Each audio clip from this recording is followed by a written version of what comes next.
چرواہا تھا، چرواہا تو وہ بکریاں چلا رہا تھا، لیکن اس کو ٹائم مل گیا، اس نے سوچا چند سجدے کی سوگات خدا کی بارگاہ میں پیش کریں۔ ہمیں بھی ٹائم ملتا ہے لیکن اپنا ٹائم اس کی نظر ہوتا ہے بڑی معذرت کے ساتھ۔ بیوی کو جتنا ٹائم نہیں دیتے اس سے زیادہ ٹائم موبائل کو، ماں باپ کو جتنا ٹائم نہیں دیتے اس سے زیادہ ٹائم موبائل کو۔ ایسا لگتا ہے کہ جیسے موبائل دوسری جان بن گیا۔ موبائل کے نشے میں ڈوبنے والوں، تم نے اپنی زندگی کو موبائل ضرورت کے مطابق استعمال کرو، ضرورت کے مطابق استعمال کرنا اس کو کہتے ہیں ضرورت پوری ہوئی بس فوراً چھوڑ دو۔ مسجد میں بھی، مدرسوں میں بھی، بیانات میں بھی، خطابات میں بھی، مشائخ کے سامنے میں بھی، بڑوں کے سامنے بھی، بلکہ تو آنے کسی سے بھی بات کرنے کے لیے آیا، بات اس سے کر رہا ہے۔ انسان کی اہمیت ہے۔ حضور کی عادت کریمہ سے جس سے بات کرو مکمل اس کی طرف مخاطب ہو کر، آپ مخاطب کسی اور سے بات کسی اور سے کرتے ہیں، ٹھیک ہے، ضرورت کی چیز ہے، ضرورت کی مطابق ضرورت کی چیز کے جیسے بیت الخلا ضرورت کی چیز ہے، انسان وہاں جاتا ہے اتنی ٹائم بیٹھتا ہے جتنی ضرورت ہوتی ہے، اس کے بعد بھی بیٹھتا ہے۔ بس موبائل بھی ضرورت کی چیز ہے، آپ کہتے ہیں ضرورت ہے ہماری، تو ضرورت کی بھی تو ایک حد ہوتی ہے، آپ نے تو اس کو مقام محبوبیت دے رکھا ہے۔ ایک آدمی ہنسنے کی بات نہیں، ایک آدمی کئی 100 گروپ کا ممبر ہے اور اس گروپ میں آتا کیا ہے؟ جو دینی گروپ ہے اس کی بات کر رہا ہوں، دنیاوی گروپ کا تو حال ہی مجھے نہیں پتا، اس میں کیا گندگی مجھے نہیں، جو دینی گروپ بنے نام نہاد، جو رمضان شریف کا چاند دیکھ کر سب سے پہلے کسی کو مبارکباد کو سب سے پہلے دینا چاہتا ہے، بیوقوف ہے کہ وہ مہینے بھر تک کرانی پڑے، روزہ رکھ کے تلاوت کرے، اس کو تو جنت مبارکبادی پڑھی ہوئی ہے۔ یہ حال ہے، یہ کیفیت ہے، یہ شیر فلاں بزرگ ہے، یہ فلاں بزرگ ہے، یہ فلاں کی تحقیق ہے، یہ فلاں کی۔ جس قوم کو استنجا کی سنتیں نہیں پتا، محدثین کی اصطلاحات ان کے سامنے بیان کر کے ان کو متسلسل کرنے کی کوشش کی۔ بھائی کیچی کا بندہ اگر پی ایچ ڈی کی باتیں سنے گا تو اس کے سر کے اوپر سنا جائے گا۔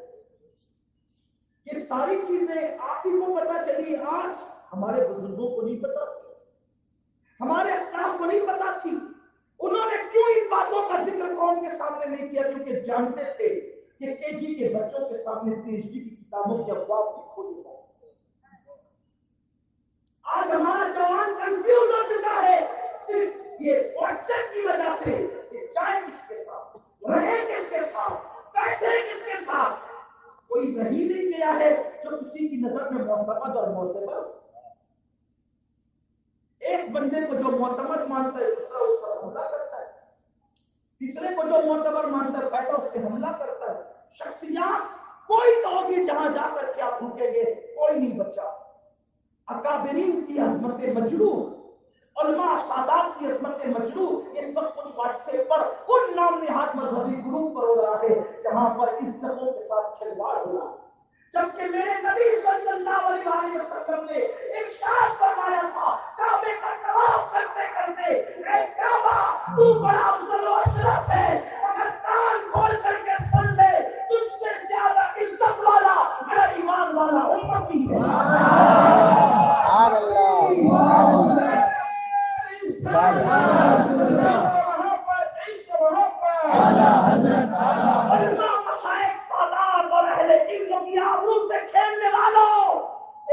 مسلمان کی آبرو سے کھیل رہے ہو تو آپ اس کی آبرو سے کھیل رہے ہو جس کی عزت کو نبی نے کعبے سے بلند کر دیا۔ آپ کو مرنا نہیں ہے، آپ کو رب کی بارگاہ میں منہ دکھانا نہیں ہے، آپ کو اللہ کی بارگاہ میں حاضر ہونا نہیں ہے۔ اس دن کیا منہ لے کر جاؤ گے؟ آخر ہوتے کیوں رب کی بارگاہ میں؟ جو تو بکری کو بھی بکری سے بدلہ دلائے گا، بغیر سینگ والی بکری کو سینگ والی بکری نے مارا ہوگا، اللہ اس سینگ والی بکری سے بغیر سینگ والی بکری کو ہی بدلہ دے۔ جہاں سینگ اور بغیر سینگ کے معاملات بھی ہوں گے، جانوروں کا حساب نہیں ہوگا، جانوروں کے حساب کتاب نہیں ہوگا، وہ مٹی ہو جائیں گے، لیکن سینگ والی بکری نے بغیر